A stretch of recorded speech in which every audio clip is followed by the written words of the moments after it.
Bueno, buenas tardes a todos. Ya hemos cumplido estos 5 minutos de margen, pero como vamos a iniciar también las presentaciones de los ponentes y un poco la bienvenida, pues vamos a tener seguramente otros pocos minutos para que se vaya incorporando nuevas personas a la audiencia. Lo primero, bienvenidos a todas y todos a esta charla organizada dentro del ciclo Diálogos en el Territorio, Conocimiento en tiempos de pandemia, que ha organizado el Secretariado de Sedes de la Universidad de Alicante, el Vicerrectorado de Cultura de la Universidad de Alicante, junto con todas las sedes que la Universidad de Alicante tiene por la provincia. Y en concreto esta charla que tenemos hoy ha sido una propuesta de la sede de la Universidad de Alicante en Torrevieja, por lo que tenemos que agradecer también, por supuesto, al Ayuntamiento de Torrevieja su colaboración en la organización de esta actividad también. Eh, Quisiera también agradecer, por supuesto, a la audiencia que tenemos hoy con nosotros. Esta charla, además, también va a ser grabada, por lo cual luego se va a poder disfrutar también de manera asíncrona.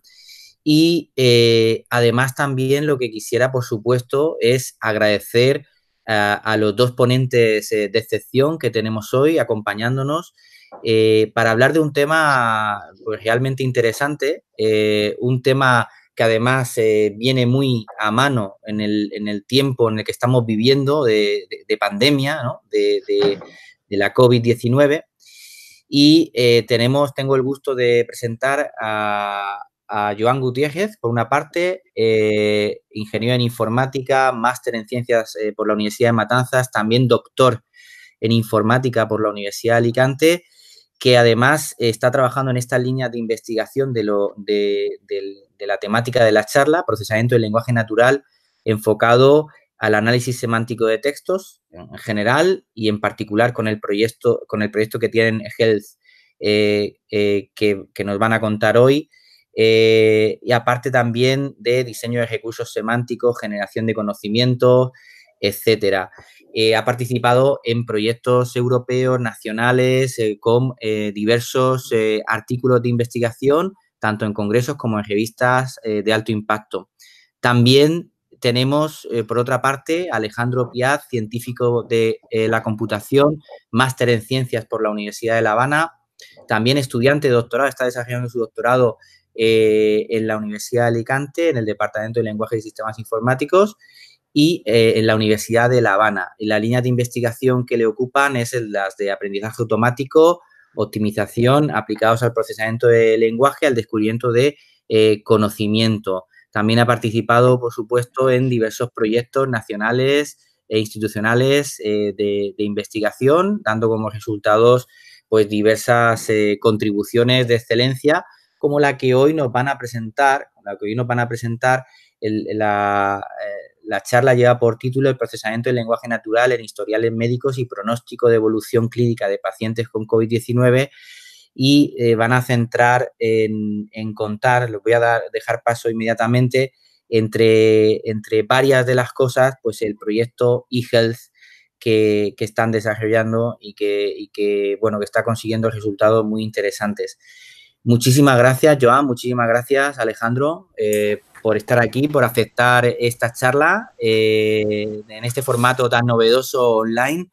Y sin más os dejo para que podamos disfrutar de la misma. Sí quisiera comentar una cuestión a toda la audiencia, que en aras de poder hacer lo más coherente posible toda la charla, vamos a dejar luego al final un tiempo para preguntas. Entonces, lo que vamos a hacer es dejar a los ponentes que realicen sus presentaciones y al final vamos a dejar ese tiempo de preguntas. No obstante, como sabéis que en Google Meet tiene un pequeño chat, si de alguna manera queréis ir apuntando alguna duda, alguna cuestión, alguna puntualización, lo podéis ir dejando y luego al final de la charla nos encargaremos de ir leyendo y de ir contestando. ¿De acuerdo? Si la audiencia prefiere hacerlo de esta manera, no hay ningún problema. Muchísimas gracias y nada, os dejo con Joan y con Alejandro. Muchas gracias. Muchas gracias, José, por la presentación y realmente por invitarnos, por prestarle atención a lo que hacemos, a nuestros proyectos y a poder compartir, darnos la oportunidad de compartirlo con esta audiencia y con mucha gente más que esperemos que se una a nuestra presentación. Bueno, nuestra presentación de hoy, como bien decía José Norberto, es enfocada a ciertos proyectos que nosotros desarrollamos en aras de lo que es la generación de conocimiento, descubrimiento de conocimiento, y se enfocan en proyectos que se desarrollan conjuntamente desde hace varios años entre la Universidad de Alicante y la Universidad de La Habana. En este caso, esta presentación tiene representación de ambas partes, por mi parte por la Universidad de Alicante y Alejandro, que es la representación de la Universidad de La Habana. Y bueno, intentaremos haceros una presentación amena, una presentación muy práctica de qué es lo que estamos haciendo y qué estamos logrando con ello.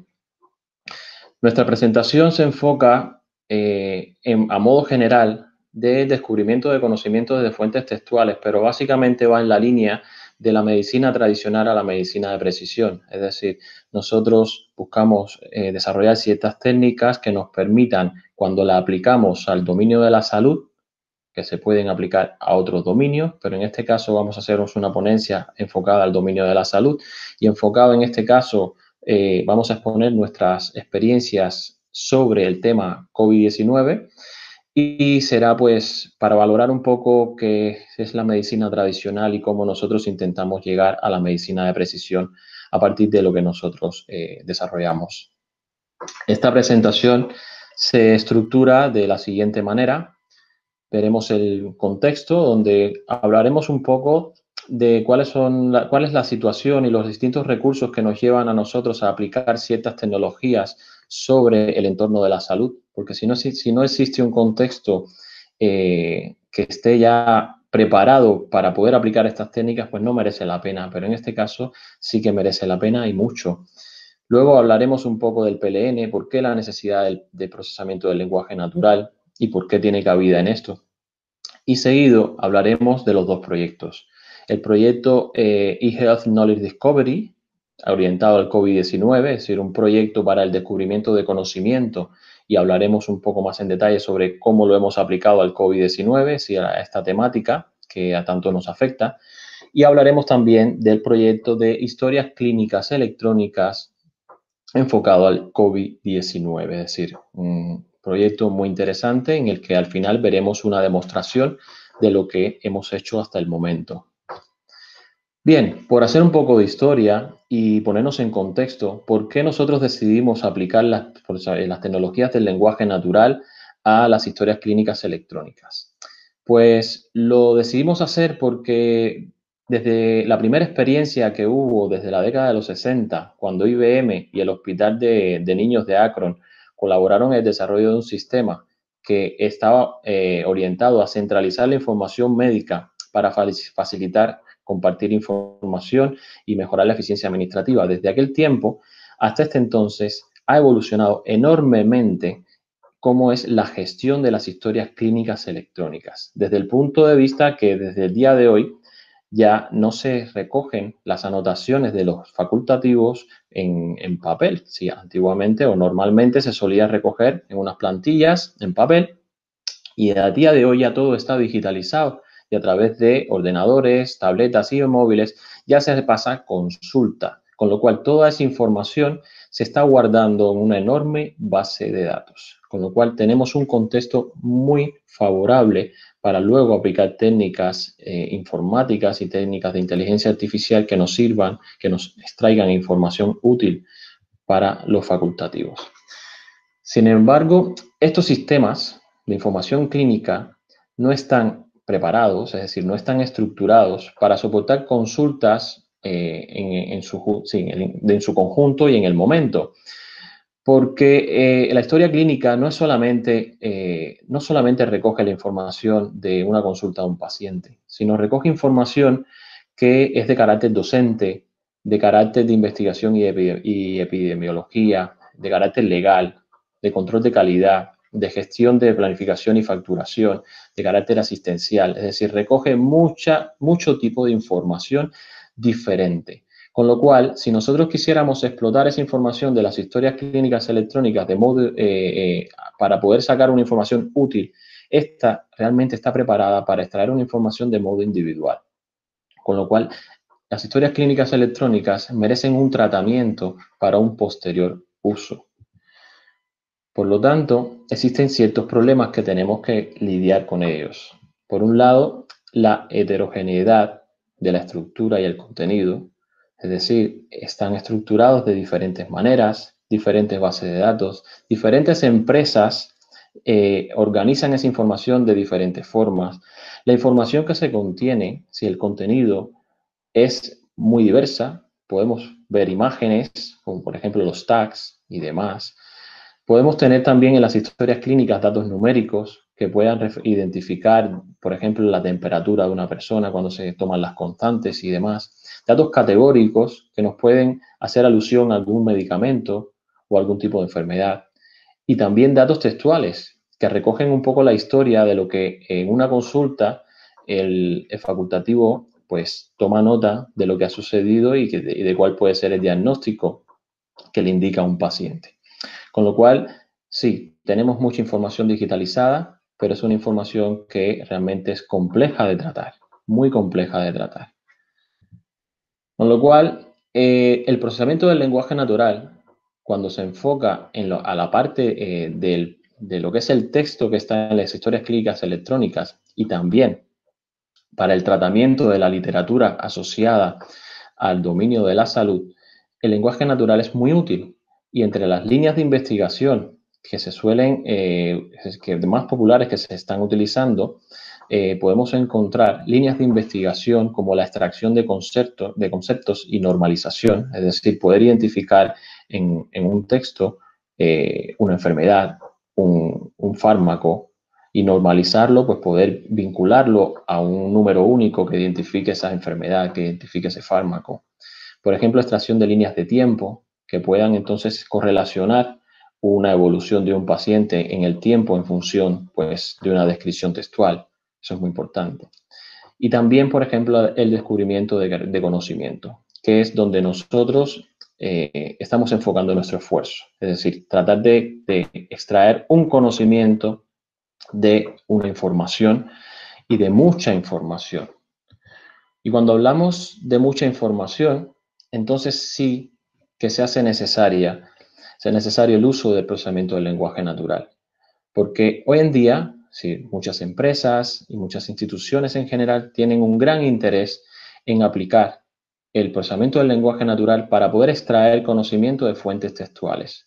¿Por qué? Porque ya los seres humanos no damos abasto para poder, pues, leer tantas historias clínicas y tanta información, con lo cual se hace necesario, pues, el auxilio de algunas técnicas, de algunos recursos, de algunas tecnologías que, pues, un poco resuman toda esa información y nos ayuden a ganar tiempo para la toma de decisiones. Por lo que el procesamiento del lenguaje natural está en el punto de partida en el que nos permite reducir tiempo invertido, con lo cual procesamos esa gran cantidad de información que, ojo, no solamente son historias clínicas, también pueden ser artículos científicos que hablan de un tema clínico y que lo podamos vincular también a una historia clínica o a un comentario clínico.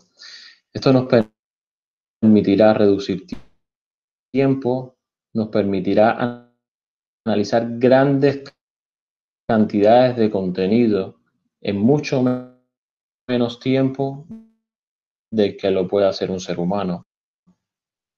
Y el procesamiento del lenguaje natural nos permitirá, mediante las técnicas de minería de datos y técnicas de generación de conocimiento y descubrimiento de conocimiento, almacenar esa información de una manera que nos va a permitir que los facultativos pues a cualquier nivel que esté interesado pueda interpretar y pueda sacar información útil de toda esa cantidad de información.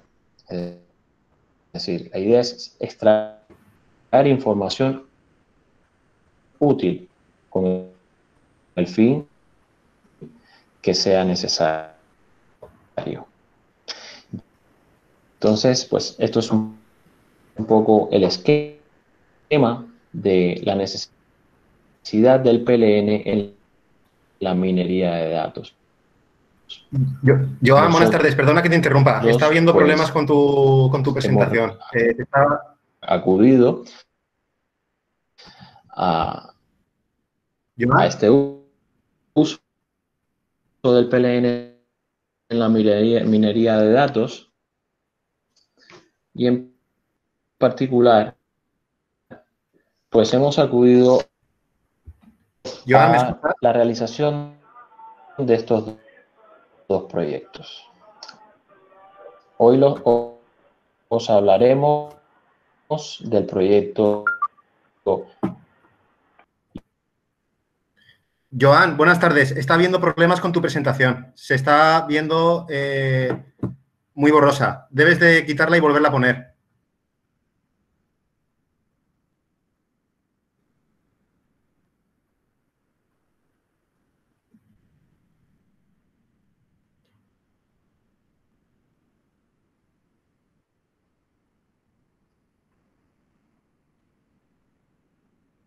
Bueno, ha caído la conexión. Alejandro, ¿estás por ahí? Sí, si podemos esperar un minuto a ver si Joan logra reconectar. Si no, trataré de seguir yo con la presentación, pero es que como teníamos organizado que el primero diera toda esta introducción. No, sí, tienes razón, pero como esto va para no demorar mucho al público. Claro. Sí, una cuestión... Por lo visto ya ni nos escucha. Sí, una cuestión, Alejandro, es que no sé si tú tienes mejor conexión ahí, quizá tú puedas compartir la pantalla. Bueno, no sé, ahora Joan está de vuelta. Vamos a ver. Gracias. Joan, es que parece que ha habido algún... Está silenciado Joan ahora mismo, ¿eh? Sí, ahora se conectará, estará haciendo sus cosas.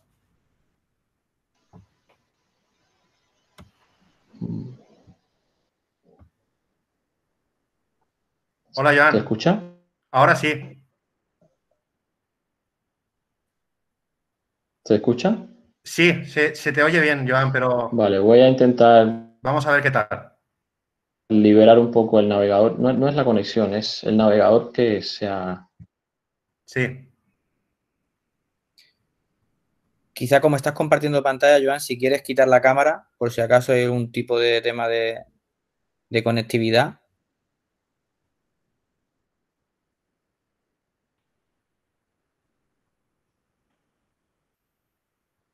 Se está colocando.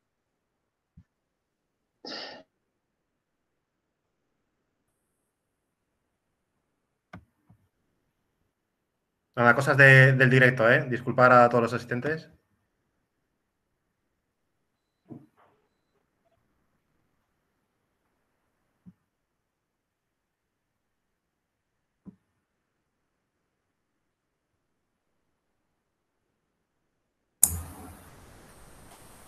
Estás con el micrófono apagado.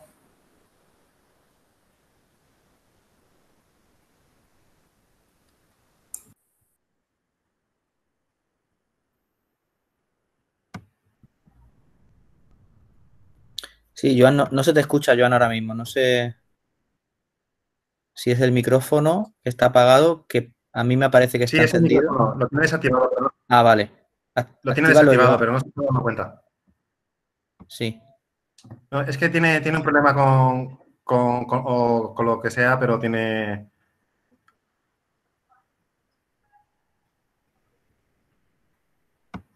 Nada, yo creo que hay que intervenir porque... Ya. Bueno, si prefieren, intento continuar yo con la presentación y si Joan se nos logra unir, después que él retome. Lo que os parezca bien a todos y a todas. Sí, si quieres, Alejandro, si puedes, no sé cómo lo tenéis estructurado, pero si puedes a lo mejor, seguir por la parte que tú tenías, ¿no? ¿De acuerdo? Mientras que Joan puede solventar los problemas y a ver si luego podemos retomar la parte de Joan. No sé si te parece adecuado.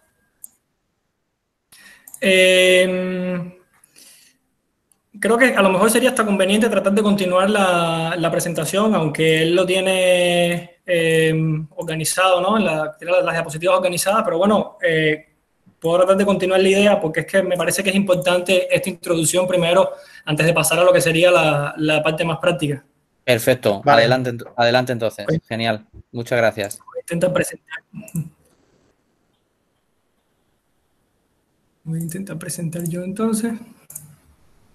Gracias, Alejandro. Sí, ¿no? Le he quitado la cámara, que parece que por eso es que está colapsándose. Vale, Joan, pues adelante. Vale, disculpad la molestia. Nada, cosas del directo. Nada, adelante, Joan. Gracias. Vale, a ustedes por la paciencia. Vale, bueno, pues estábamos acá hablando de estos dos proyectos y en el Tienes que presentar la pantalla, Joan, que no se está viendo tu pantalla. Tienes que darle a presentar. Sí, perdón.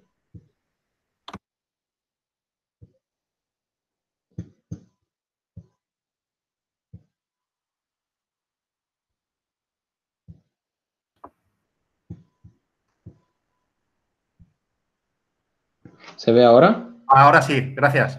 Vale, perfecto. Bien, el proyecto de eHealth Knowledge Discovery lo que busca es pues generar conocimiento y por otro lado tenemos el proyecto Historias Clínicas Electrónicas COVID-19 Data Analysis, que lo que hace es un estudio de datos de historias clínicas electrónicas para la predicción de la evolución de los pacientes infectados de COVID. La relación que existe entre los dos proyectos es que en el caso de las historias clínicas electrónicas y el segundo proyecto, contamos con una base de datos, es decir, una base de datos de pacientes reales de COVID que se nos ha proporcionado, que cuenta con una serie de características y esas características pueden ser rellenadas, es decir, pueden ser enriquecidas con todo lo que el proyecto eHealth Knowledge Discovery nos puede ofrecer. Y aquí entonces es donde voy a explicar en qué consiste el proyecto eHealth Knowledge Discovery y luego pasaremos al segundo proyecto. Este proyecto propone modelar el lenguaje humano desde un punto de vista semántico, es decir, en un escenario en el que los documentos clínicos se puedan analizar desde un punto de vista semántico. Básicamente, lo que propone es tener en cuenta el texto que los facultativos describen y este texto poder capturar la información y esta información pueda ser capturada semánticamente. ¿Qué quiere decir esto? Que no solamente es identificar pues si existe un fármaco, si existe una enfermedad mencionada en un texto donde se pueda describir una consulta de un paciente o un diagnóstico, sino que también establece relaciones sobre estas entidades que se mencionan en ese texto. Con lo cual, aquí tenemos un ejemplo de, por ejemplo, en la frase 1, que podemos describir, pues el asma es una enfermedad que afecta a las vías respiratorias.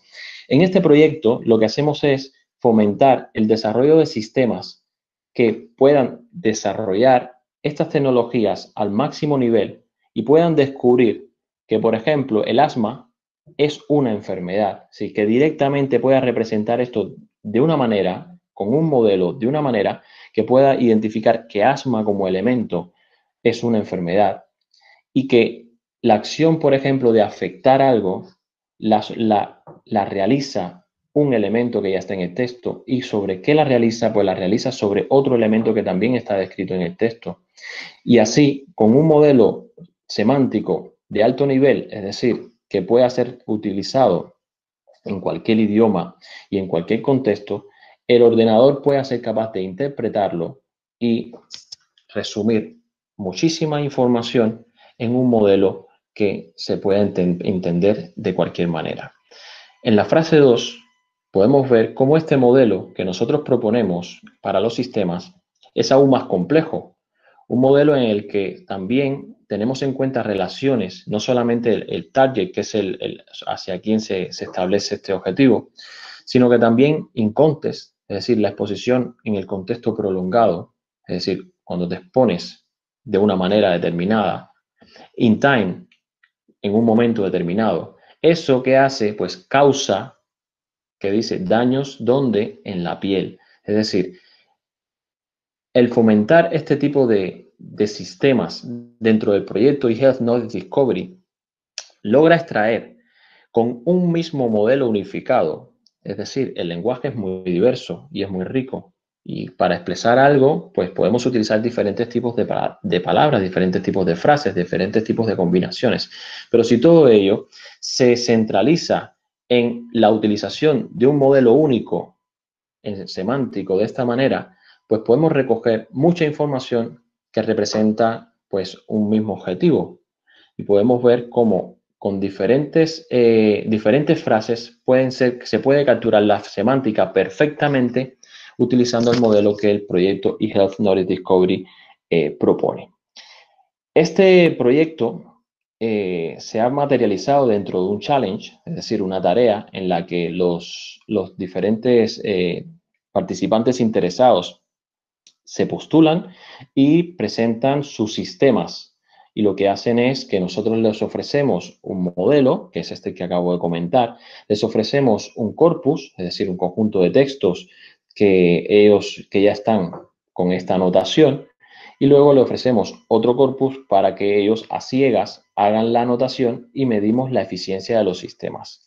Estos sistemas tienen que identificar y clasificar frases claves.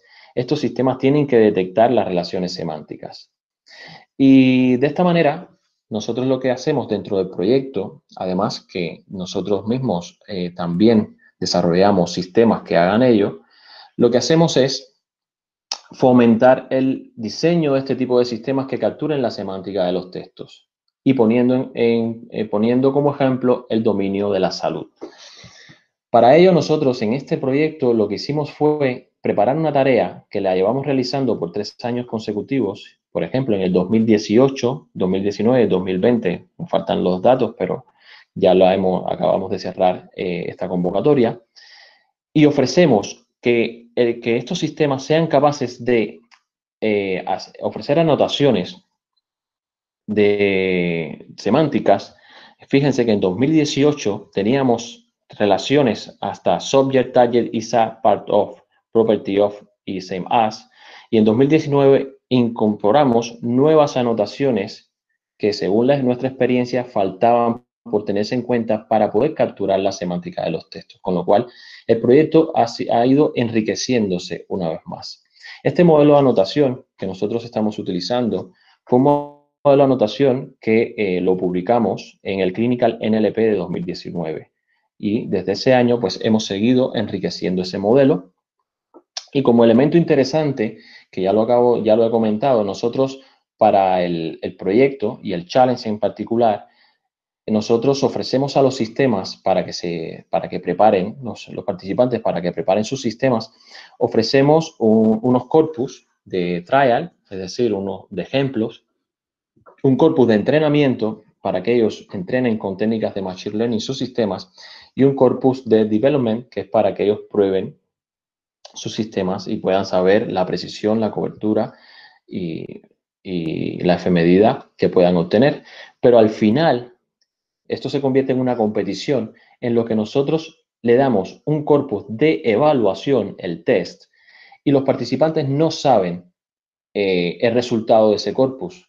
Ellos lanzan sus sistemas, hacen su procesamiento y nos envían los resultados a ciegas, con lo cual es una prueba válida de la vida real. Es decir, ellos envían sus resultados y a ciegas nosotros luego hacemos la evaluación de sus resultados. Bien, en este proyecto y en este challenge se han interesado una serie de instituciones, tanto nacionales como internacionales, a lo largo de estos años. En 2018 se interesaron 6, en 2019 se interesaron 10 y en 2020 se interesaron 8 instituciones. Con lo cual, vemos que esta propuesta a la comunidad científica le interesa y mucho. Nosotros, pues, sí íbamos un poco en crecimiento, lo que en esta etapa hemos estado una etapa difícil con el confinamiento y demás. Se registraron, por decir, porque vemos un número 8 que es menos que 10, menos participantes, pero podemos decir que se registraron alrededor de 30 sistemas, lo que finalmente llegaron a la etapa de evaluación 8 sistemas. Con lo cual, esto es una tarea. Hemos creado un escenario en el que a la comunidad científica le llama mucho la atención y la comunidad científica lo está haciendo suyo. Nosotros, como parte de este proyecto y para crear esta infraestructura y poner al alcance de los investigadores y las instituciones también que quieran participar, de hecho hay instituciones privadas que han participado, nosotros hemos ofrecido un sitio web donde se describen todas las tareas, las particularidades, cómo participar y todo lo que ofrecemos. Hemos ofrecido también un sistema de evaluación, que es el que se menciona como CodaLab, donde ahí se ha montado toda una infraestructura para que los sistemas directamente se puedan con sus datos, con sus sistemas, procesar los textos y luego enviar los resultados. Y el sistema automáticamente les indica cuál ha sido la precisión, la cobertura y la F-medida que han alcanzado. Es decir, es un ecosistema en el que los propios investigadores y las personas interesadas ya pueden preparar sus primeras propuestas y poder evaluarlo sin tener que estar interviniendo un ser humano en poder adiestrarle, porque ya está la plataforma preparada para que haga una autoevaluación. Y además, nosotros también ofrecemos en GitHub los datos, las fuentes de todo el ecosistema, donde ahí ofrecemos todo el corpus y también un sistema base que aplica todo el sistema de detección de conocimiento, es decir, de descubrimiento de conocimiento, en el cual las personas que se están iniciando en esta temática pueden reutilizar ese sistema base y sobre ese sistema base, luego de entenderlo, pueden entonces montar sus propios sistemas y hacer sus propias propuestas. Con lo cual, esta infraestructura nos ha ayudado a que la comunidad científica pues pueda iniciarse y pueda participar y pueda crear sus propios sistemas de generación de conocimiento de un modo pues bastante fácil y realmente útil para ellos. Bien, tenemos toda esta infraestructura, hemos creado todo el modelo, hemos creado pues el sistema de evaluación, hemos creado toda la infraestructura de los datos, de la línea base, también el sistema básico. Y este año, pues, nos dimos a la tarea de crear también y aportar un corpus que tuviese en cuenta contenido sobre el coronavirus.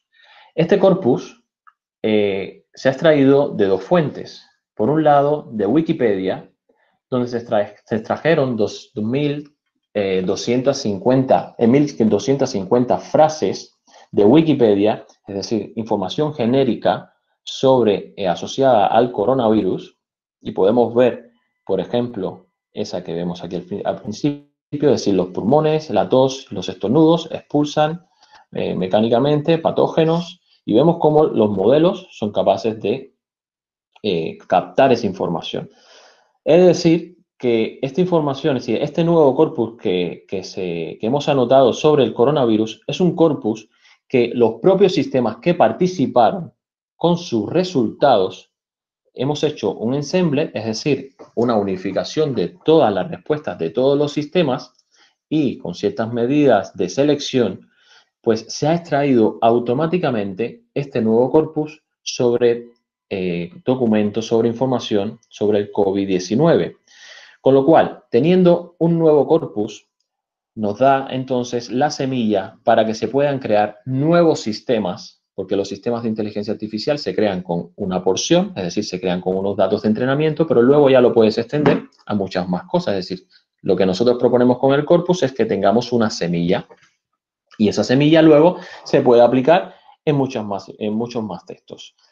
Y bueno, con esa salida de esos sistemas pudimos crear este corpus de 1.250 frases de Wikipedia y también unas 150 frases de Wikinews, es decir, noticias asociadas al coronavirus, pero, perdón, pero de Wikinews, es decir, que son noticias.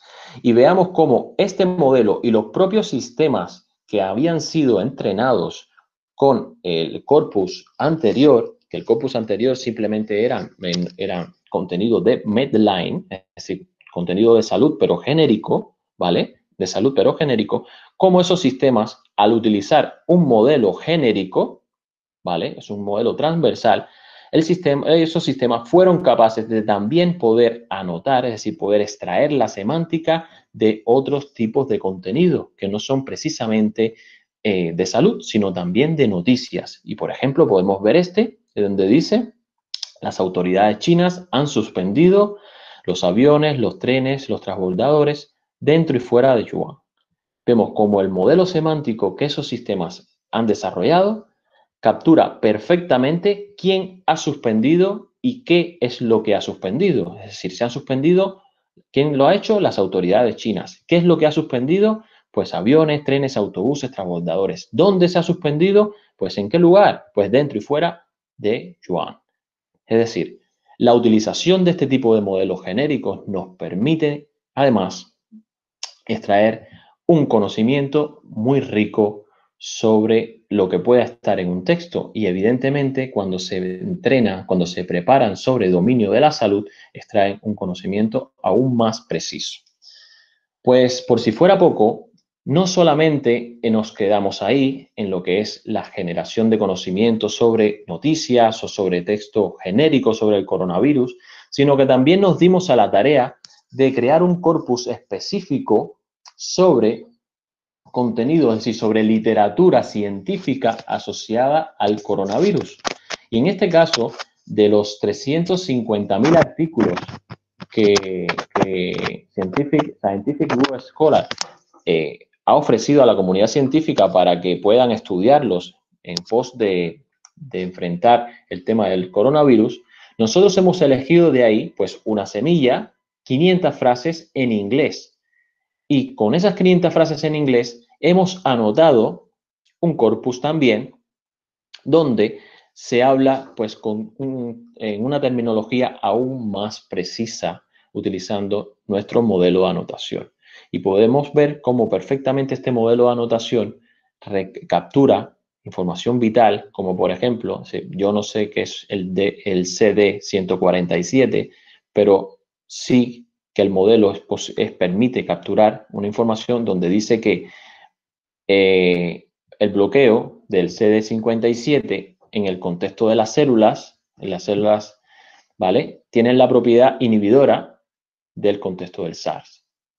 Es decir, son informaciones aún más precisas que cuando un facultativo en una historia clínica electrónica lo escribe, pues perfectamente él lo entiende, pero luego para que un sistema pueda entenderlo es aún más complejo y para que un sistema pueda obtener un estándar que pueda entender esa información es aún más complejo. Y bueno, nosotros nos dimos a la tarea de crear este corpus de 500 frases en inglés que servirán para el diseño de sistemas que sean expertos en extraer conocimiento de literatura y en este caso, entrenando un sistema de 500 frases, pues nos permitirá ahora a nosotros pues poder procesar esos 135.000 artículos y extraer todo el conocimiento que la comunidad científica ha reflejado en esos artículos de Google Scholar, porque ya tenemos la semilla anotada. Ahora lo único que faltaría sería pues que los sistemas se ejecuten sobre esos artículos y poder entonces nosotros comprender entre todos ellos a qué conclusiones han llegado, y los ordenadores con este tipo de modelo pues lo puede hacer. Bien, para hablar un poco de la eficiencia de estos modelos y de estos sistemas que nosotros fomentamos en este proyecto eHealth Knowledge Discovery, podemos ver los resultados que han ido alcanzando. Aquí estoy haciendo referencia al 2019, los resultados que han ido alcanzando estos sistemas. Y, por ejemplo, en el 2019, el sistema que mejor puntuación obtuvo un 63%, casi un 64, 63,9%, en el proceso completo de extracción de conocimiento, ¿vale? Pero esta información es comparable al estándar humano, es decir, el estándar humano es una persona haciendo la anotación y extrayendo el conocimiento, una persona. Pues una persona es capaz de hacerlo con una precisión, ¿vale?, de un 72,7%. Es decir, para el ser humano es un proceso muy complejo, muy, pero que muy complejo. Y un ordenador, utilizando este modelo, es decir, los sistemas que se han ido trabajando dentro del marco de este proyecto, un ordenador fue capaz de hacerlo en un 63,9%, un 64%. Si nosotros valoráramos que el estándar humano fuese el 100%, es decir, que no se puede superar al ser humano y fuese un 100%, entonces un ordenador estuviese en una precisión de un 87,89%. Es decir, que utilizando este modelo y los sistemas que se han fraguado dentro del marco de este proyecto, son capaces ya de obtener una precisión y una cobertura muy, pero que muy elevada para extraer conocimiento. Es decir, que en muy poco tiempo hemos creado toda una infraestructura donde la comunidad científica ha podido desarrollar sistemas muy, pero que muy valiosos. Si vemos, por ejemplo, la parte de detección y extracción de características, ¿vale? Que sería la segunda, la tarea A, vemos que si perseguimos el estándar humano, estuviese en el 95,2%. Es decir, que los sistemas que se están creando dentro de este marco son muy, pero que muy buenos. Hay una particularidad que la investigación que nosotros estamos fomentando de inicio dentro del marco de este proyecto es investigación aplicada al idioma español. Es decir, el modelo nos vale para cualquier idioma. De hecho, acabo de presentar pues, un ejemplo en inglés. Pero para el idioma español, estos sistemas ya están preparados, ¿vale? Están preparados a un 63,9 y a un 82, ¿vale? Y si miráramos el estándar humano, ya están preparados a un 87 y a un 95. Es decir, ya son sistemas que para el idioma español tienen una alta efectividad, y vale decirlo porque para el idioma español no hay tantos recursos como lo hay para el inglés. Bien, teniendo este proyecto eHealth Knowledge Discovery, que es capaz de extraer información de contenido, información semántica del contenido, y nosotros hemos creado ciertos corpus con una alta eficiencia y una alta precisión, y corpus muy enfocados al COVID-19, entonces ya tenemos sistemas que están preparados para extraer información muy rica de documentos que traten del COVID-19, tanto en inglés como en español. Nuestros proyectos, como ya comentaba al principio, es el eHealth Knowledge Discovery y luego el Historia Clínicas Electrónicas, COVID-19 Data Analysis, y nuestra visión es ser capaces de poblar o de potenciar todo el análisis que vamos a ver a continuación en el proyecto Historias Clínicas Electrónicas Data Analysis. Es decir, en este proyecto de acá, Historias Clínicas Electrónicas, trabajamos ciertos datos que ya se nos vienen dados y lo que quisiéramos es extraer información de eHealth Knowledge Discovery para enriquecer aún más toda la información que ya estamos procesando en el proyecto Historias Clínicas Electrónicas COVID-19 Data Analysis. Bien, ¿cuál es el objetivo de este proyecto de ciencia de datos? Pues el desarrollo de soluciones inteligentes que pronostiquen la evolución de pacientes diagnosticados de COVID a partir del procesamiento de historias clínicas electrónicas reales. Lo que vamos a hacer es, en este proyecto, crear las bases para conocer características relevantes que han incidido en la evolución de esta enfermedad con pacientes reales. Y lo que vamos a hacer es también ofrecer a los facultativos herramientas de asesoría para que pueda ser de ayuda a la hora de crear nuevos tratamientos. Las etapas de este proyecto son, primeramente, el tratamiento y normalización de datos. Como ya comentaba antes, las historias clínicas electrónicas son muy, pero que muy heterogéneas, son muy complejas de tratar y primeramente se necesitan normalizar, se necesitan adecuar para el uso de nuestros ordenadores, para lo que nosotros necesitamos. Necesitamos consultar lo que queremos procesar. Luego, La siguiente etapa es la exploración de datos y el estudio de qué técnicas se pueden aplicar. Es decir, no vale con que nos den datos y cojamos entonces pues la técnica que mejor precisión dio en una competición y utilizarla. No, porque cada dato tiene su característica y cada dato necesita ser tratado con una técnica en particular. No todas las técnicas son buenas para todos.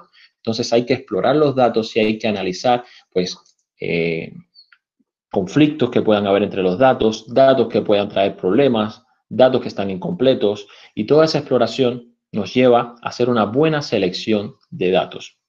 El siguiente paso, la siguiente etapa es el desarrollo de tecnologías. Ahí entonces nosotros desarrollamos las tecnologías apropiadas para luego hacer una adecuada presentación de resultados. Aquí os mostramos un pequeño modelo de datos de las historias clínicas electrónicas que estamos trabajando. Por ejemplo, en este modelo de datos tenemos en cuenta, bueno, pues el diagnóstico del paciente, tenemos en cuenta datos demográficos, es decir, la edad, el género, tenemos en cuenta pues la información que se recoge cuando un paciente entra en emergencia, como por ejemplo cuándo entró, cuántos días esta persona está en emergencia, por ejemplo, cuántos días ha pasado desde que esta persona, desde que empezó la pandemia del coronavirus hasta que esta persona llegó a la asistencia médica. Información sobre qué diagnóstico le han dado en emergencia, información sobre cuál ha sido el destino de esa persona, información sobre las constantes vitales cuando esta persona ha ido a emergencia, información sobre qué diagnóstico le han dado, sin más de uno, y qué procedimientos han seguido con esta persona.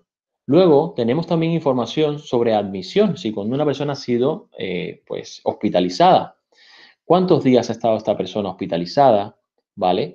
El destino de esta persona, si luego el destino final ha sido que ya se le da de alta a casa, o si el destino pues es desgraciadamente un fallecimiento. Toda la información que sucede dentro de la UCI, si esta persona va a la UCI y cuántos días y demás.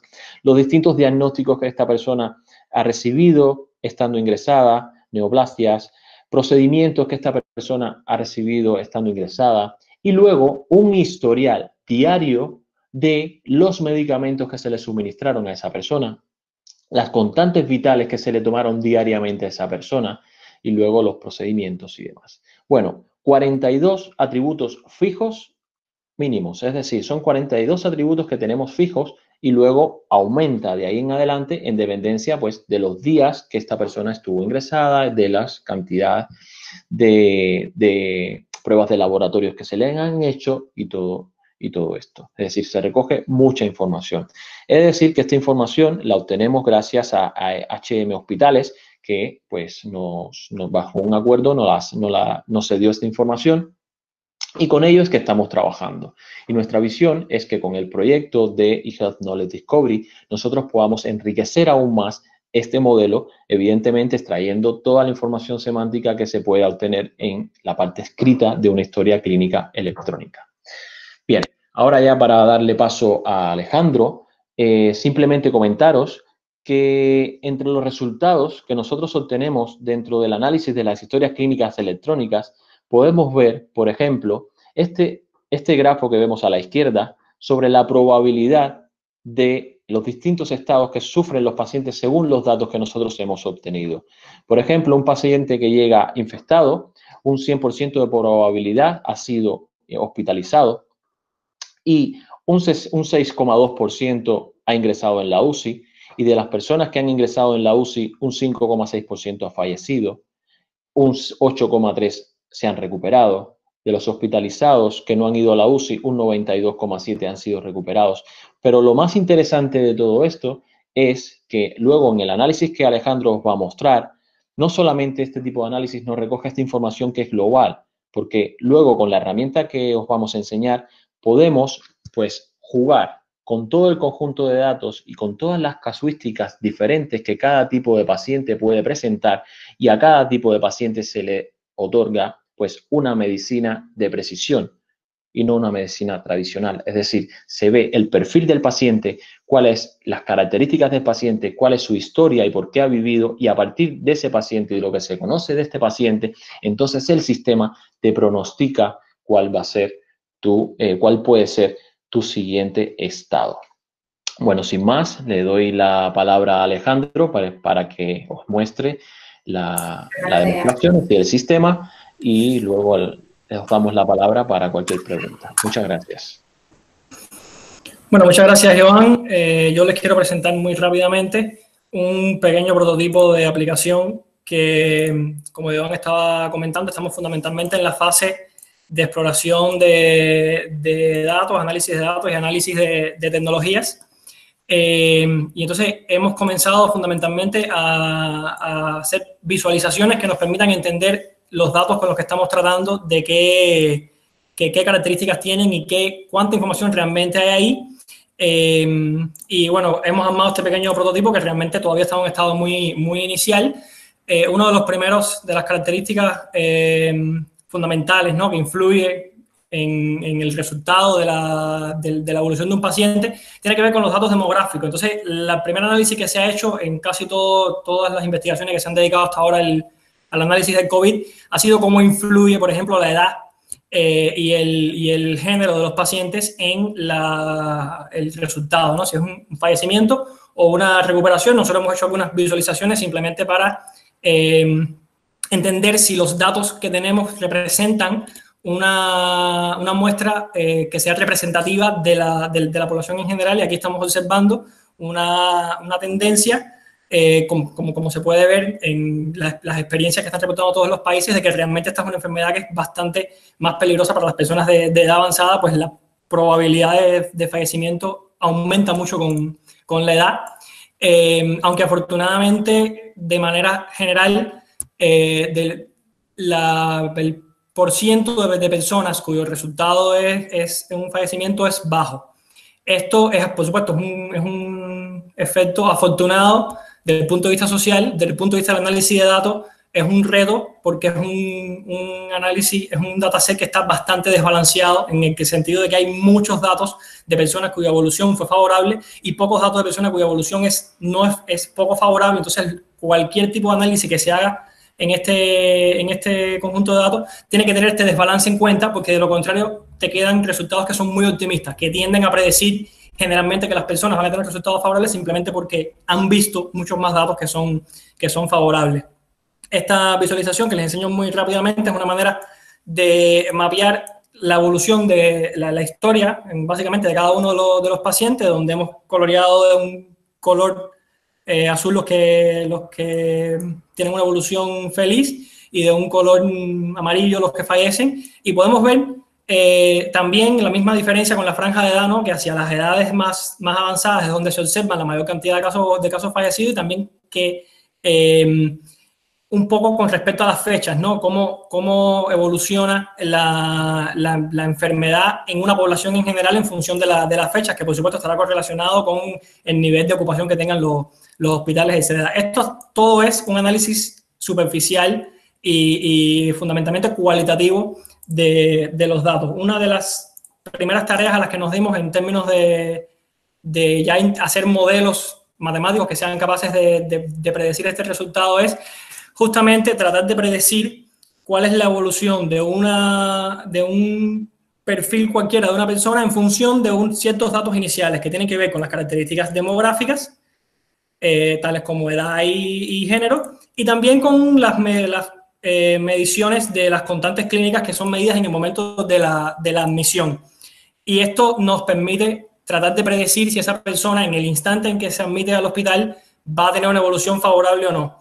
Este es el tipo de resultados que son bastante optimistas, porque estamos observando una precisión relativamente alta, es decir, en cualquier escenario de aprendizaje de máquina, un 80% de precisión es relativamente alto, menos para un baseline, pero como esto es un dataset tan desbalanceado, esto puede ser demasiado optimista y puede ser simplemente el resultado de que si uno predice para la mayoría de los pacientes que la evolución va a ser favorable, realmente va a estar en lo correcto en la mayoría de los casos. Por tanto, no nos interesa tanto tener una precisión general tan grande como tener una precisión buena en aquellos casos que son los más importantes, que son los casos que van a tener una evolución desfavorable. Entonces, para eso hemos estado mirando el efecto que tiene la administración de medicamentos. Cada paciente tenemos un historial, como explicaba Iván, de los medicamentos que le fueron administrados a esos pacientes y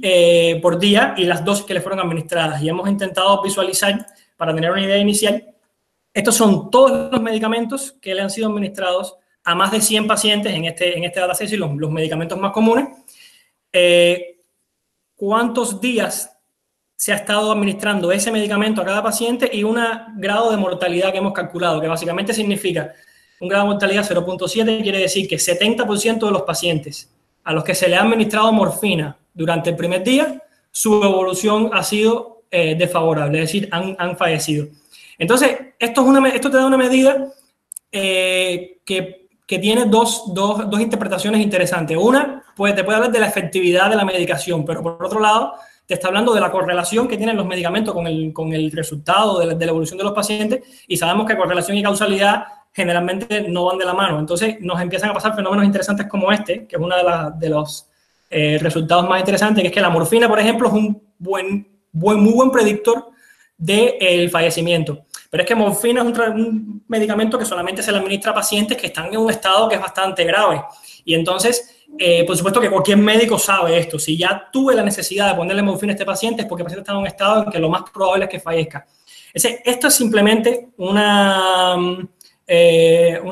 llamado de atención a que cuando uno realiza análisis de datos y realiza cualquier tipo de análisis estadístico, de aprendizaje de máquina, sobre este tipo de datos que tienen que ver con resultados que son humanos, hay que tener a un especialista del dominio, hay que tener un médico que sea capaz de interpretar estos datos, porque podemos estar pensando que estamos obteniendo un conocimiento que es relevante, que somos capaces de predecir que este paciente va a morir, cuando realmente lo que estamos es observando una correlación a posteriori. Entonces, este tipo de análisis es interesante, pero hay que tener cuidado con estas conclusiones. Si intentamos predecir cuál va a ser la evolución de los pacientes en función simplemente de los medicamentos que se le han dado, vemos que es posible predecirlo. De hecho, la clase, cada vez que se ejecuta esto es ligeramente diferente, pero bueno, de manera general, la clase que predice el fallecimiento de los pacientes, que es la más importante, es mucho más difícil de predecir que la clase no fallecido, que es relativamente fácil. Pero vuelvo y repito, esto es un análisis que es a posteriori porque el medicamento es una consecuencia de la evolución del paciente, a la vez que es una causa de la evolución futura del paciente. Por tanto, todo este tipo de análisis tiene que tener este análisis de trasfondo, ¿no? Y finalmente, los últimos insights que les quería compartir son, hemos estado analizando un poco la evolución general de los pacientes en términos de los estados por los que van pasando, ¿no? Los pacientes llegan al sistema médico, son hospitalizados y en función de su evolución pueden pasar a la UCI o no, pueden regresar al sistema, a la hospitalización normal y pues, finalmente pueden recuperarse o no. Y entonces este tipo de análisis es interesante porque permite construir modelos que luego pueden ser utilizados, por ejemplo, para hacer simulaciones. Y esto es una cosa que estamos observando ahora, que hay datos suficientes y que la pandemia ha empezado a retroceder. Se han empezado a hacer muchos estudios que dicen, vamos a intentar simular qué fue lo que sucedió, por ejemplo, en España. Vamos a simular qué fue lo que sucedió y luego vamos a ver cuál sería el efecto de quitar o poner algunas medidas, ¿no? Entonces, si yo no hubiera activado la medida de confinamiento a tiempo, lo hubiera activado 2 semanas después, lo hubiera activado 2 semanas antes, ¿qué hubiera pasado? Y para uno poder simular estos escenarios, que no son el escenario real, es necesario tener un modelo de cómo se comportan las personas en función de los datos que uno tenía. Entonces, podemos ver, por ejemplo, que a medida que el rango de edades aumenta, mientras mayor sea la edad de las personas, todas estas variables van a cambiar. Y aquí volvemos a confirmar de nuevo, ¿no? Que si originalmente era un 2% la probabilidad de morir, una vez que lo restringimos a la edad de 85 a 120 años, que son los pacientes de más avanzada edad que tenemos en el dataset, ya esta probabilidad de fallecimiento es mucho más alta. Y esto queda capturado de forma simplista en este tipo de modelos que son bastante genéricos y bastante abstractos, donde no están contemplados todas las características de cada uno de los pacientes, sino de una población en general, pero sí te permiten hacer análisis de este estilo, ¿no? De ciertos rangos de edad, de ciertos rangos demográficos, cómo se comportarían estos pacientes. El siguiente paso, sí, hasta este punto lo que tenemos es fundamentalmente este análisis cualitativo, un poco de visualización de los datos para entender el dataset. Hemos estado intentando construir modelos predictivos que sean más precisos, pero todavía estamos en la parte de afinamiento de los modelos. Aquí tenemos un reto interesante, que es que tenemos datos que son estáticos, que tienen que ver con los datos demográficos de los pacientes, la edad, el género, todas las comorbilidades que esos pacientes tenían y que les fueron detectadas en el momento de llegar al sistema de salud, todas las enfermedades que padecieron anteriormente.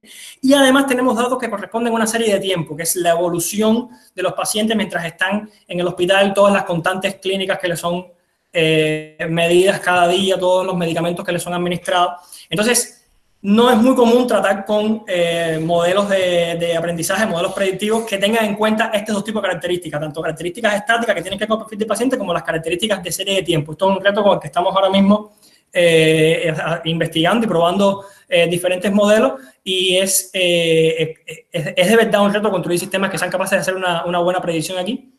Pero bueno, creemos que aunque no sea 100%, la capacidad predictiva de estos sistemas no sea 100% confiable, como para poder decir este paciente en particular qué es lo que va a suceder con él en el futuro, pues siempre va a haber detalles cualitativos que solamente un médico en el momento de analizar el paciente va a poder tener en cuenta.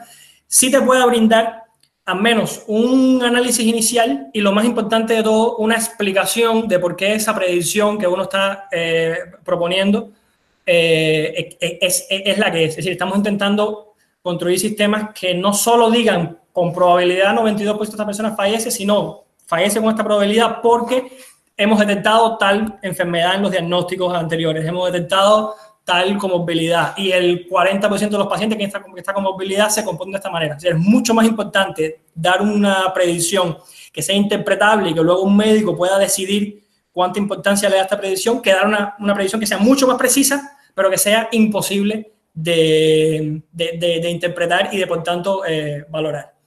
Yo creo que ya con esto nosotros vamos a parar aquí, y entonces, bueno, le vamos a dar la palabra a cualquier pregunta, duda, interacción que quieran tener.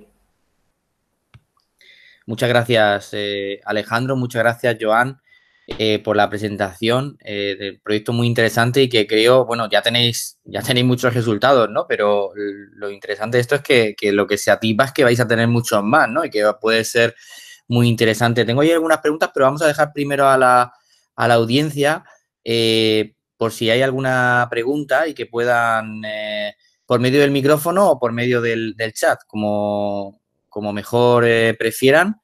Si hay alguna pregunta, por favor. Buenas, ¿me oís? Sí, Lea, hola. Adelante. Hola, Alejandro, hola, Joan. Enhorabuena, porque es un curro muy bueno, estáis haciendo un trabajo increíble. Yo quería simplemente preguntar un par de dudas. En el de cuando Joan ha hablado de las 500 frases en inglés, o sea, habéis hecho todo el primer trabajo principalmente en español, ¿no? Si no me equivoco. Y estas primeras 500 frases en inglés, quería saber si las anotasteis manualmente o usasteis todo el conocimiento que habéis hecho en español para hacer esa primera anotación en inglés. Manualmente. Y están fresquitas, acaban de ser anotadas. Okay. Acaban de ser anotadas, sí. La anterior, es decir, hay 3 etapas. La primera es la de la competición, que fue manualmente, y luego la segunda, que es la del COVID en español, que son Wikinews y tal, sí son resultados de los propios sistemas que participaron. Es decir, es un ensemble que se hizo de lo que ya los sistemas anotaron sobre frases que no estaban anotadas. Se hizo un ensemble y se generó un nuevo corpus que la calidad es buenísima.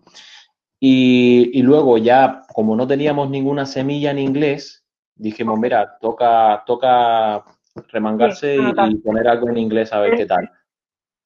Vale. Y entonces esta última en inglés. Vale, perfecto. Y luego tenía una segunda pregunta. Cuando la parte que ha contado Alejandro, en la que está muy interesante lo de los medicamentos, a partir de, bueno, sacar información de los medicamentos y la relación, ¿no?, con que fallecieran los pacientes.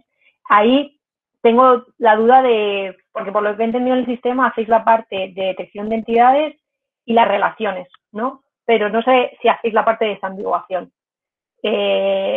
Por lo que he entendido al principio no, pero luego para los medicamentos entiendo que en algún momento tenéis que desambiguar que esos son medicamentos. Sí, en este caso lo que pasa con este dataset es que este dataset es muy bueno porque este dataset está normalizado. Aquí realmente son historias clínicas que son extraídas de los hospitales, entonces los medicamentos vienen con su categoría ATC5, ATC7 y los están ya automáticamente normalizados. Entonces no estamos lidiando con la parte del lenguaje natural en este punto, solamente con los datos que son categóricos, lo cual es una ventaja, pero también requieres que estos datos vengan así, por tanto limitas la cantidad la aplicación que esto tenga en escenarios en donde a lo mejor no tengas un sistema donde estén normalizados todos los medicamentos, las enfermedades, etcétera. Por tanto, eventualmente tenemos que pasar a la etapa de leer del texto de las historias clínicas y normalizar. Lo que pasa es que como son dos partes cuya tanto se entrenan diferente como se evalúan diferente, se pueden desarrollar completamente por separado. Una vez que ya yo tengo un perfil del paciente que está normalizado y que tiene este modelo que Joan presentaba, yo sé que de ahí en adelante puedo construir un sistema que tiene cierto nivel de precisión. La siguiente pregunta es cómo puedo llegar de un perfil no normalizado a un perfil normalizado. Eso, por supuesto, es otro reto inmenso que también en algún momento pretendemos atacar, pero son muchos frentes a la vez. Sí. No, y ya lo que ha dicho hasta ahora es muy bueno. Pues ya está. Muchas gracias. A ti, Lea. Muchas gracias por la pregunta. ¿Seguimos alguna pregunta más? Bueno, mientras que, por si acaso hay alguna pregunta, yo voy a haceros una cuestión, sugerencia, no sé, me ha gustado mucho el trabajo y hay un tema que quisiera resaltar, que es cuando habéis hablado de las simulaciones, ¿no? Las simulaciones de que en un momento dado, ¿no? Por lo que he entendido, ¿no? Este tipo de sistemas puede ser muy interesante para hacer un análisis del tipo what if, ¿no? ¿Qué hubiera pasado si? Y que esto puede ser usado, ¿no? En el caso hipotético de que pueda haber un rebrote de esta situación, pues para las autoridades competentes, ¿no? Que tomen mejores decisiones, ¿no? Para aprender, ¿no? Y que no nos pase de que no aprendemos, ¿no? De las cosas que han pasado, ¿no?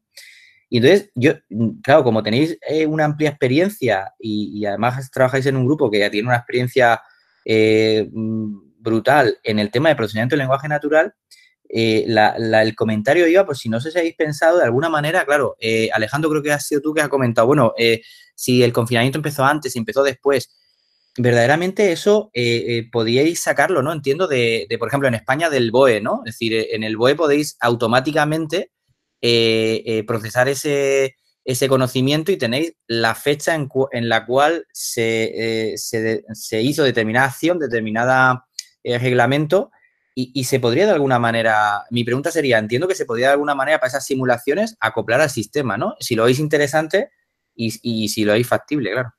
Sí, realmente esta pandemia del coronavirus ha tenido efectos adversos en millones de cosas, pero ha tenido un efecto muy interesante en la ciencia y es que todos los científicos de todos los campos se han volcado en esto. De repente, la gente de procesamiento del lenguaje natural, la gente de análisis de imágenes y se ha producido una cantidad de investigación inmensa y hay mucha gente publicando datasets. Entonces, hay datasets normalizados que tienen por cada país dado ciertos índices estándares. Por ejemplo, la Universidad de Oxford tiene unos índices estándares de medidas, ¿no? Medidas con diferentes niveles de estandarización, ¿no? Si cierre de escuela, confinamiento, hasta qué grado. Y esto está documentado. Así que hay datasets estructurados donde esta información está.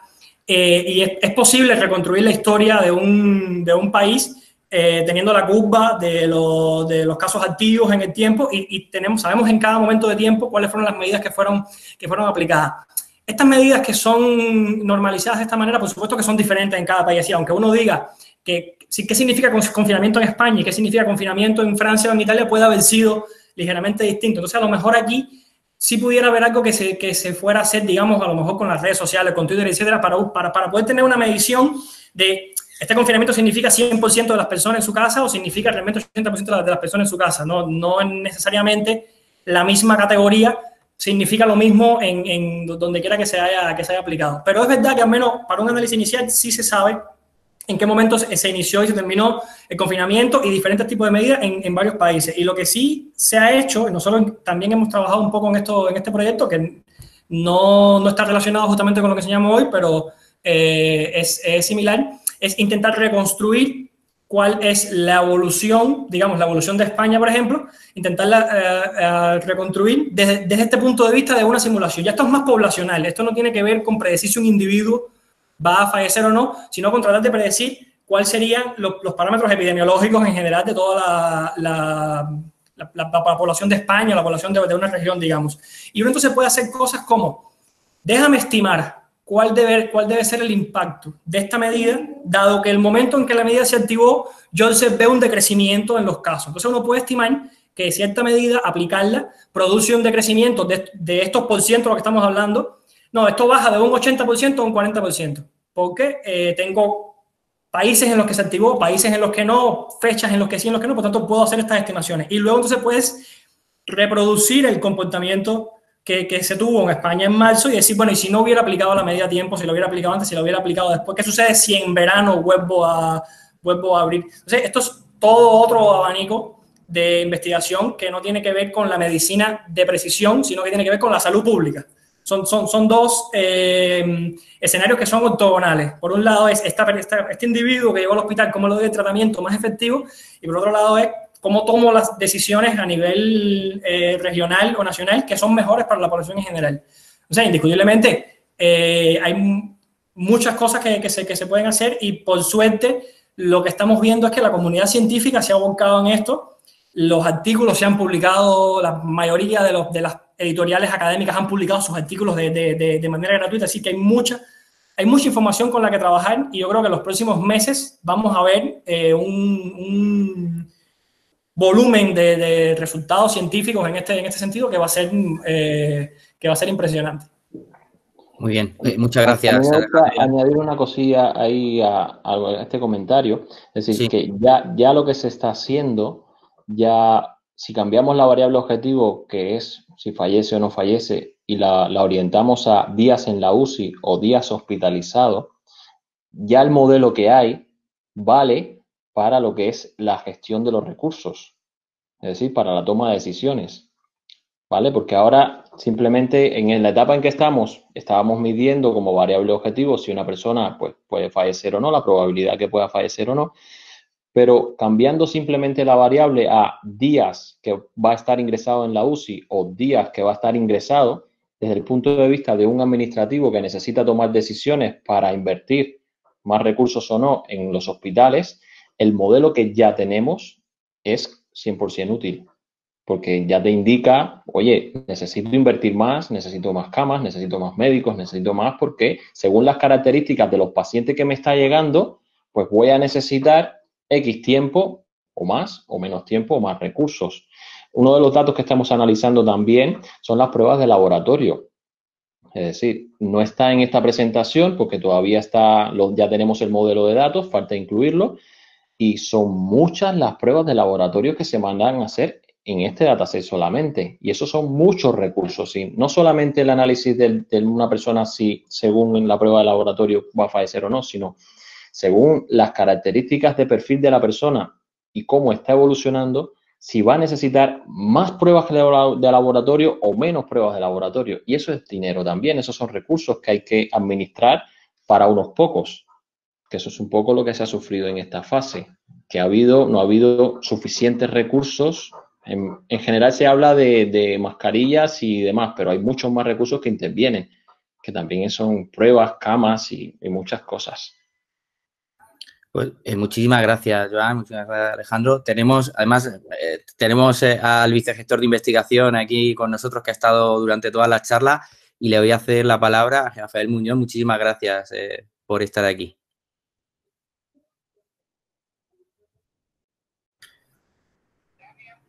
Te leemos, Rafa, por aquí.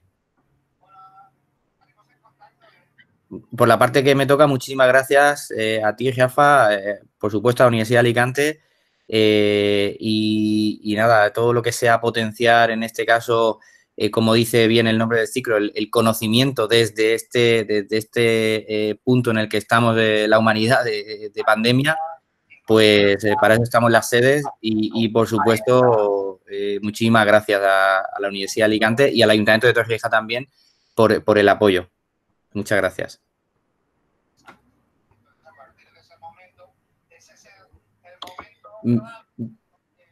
Te voy a transcribir un momentito, Rafa, porque me parece muy importante también lo que estás comentando y es efectivamente, ¿no? La implicación de los investigadores de la Universidad de Alicante por volcarse con la convocatoria de COVID. Nada, simplemente estoy transcribiendo porque no sé si esto sale luego, pero lo transcribo lo que ha comentado vicegestor de investigación también.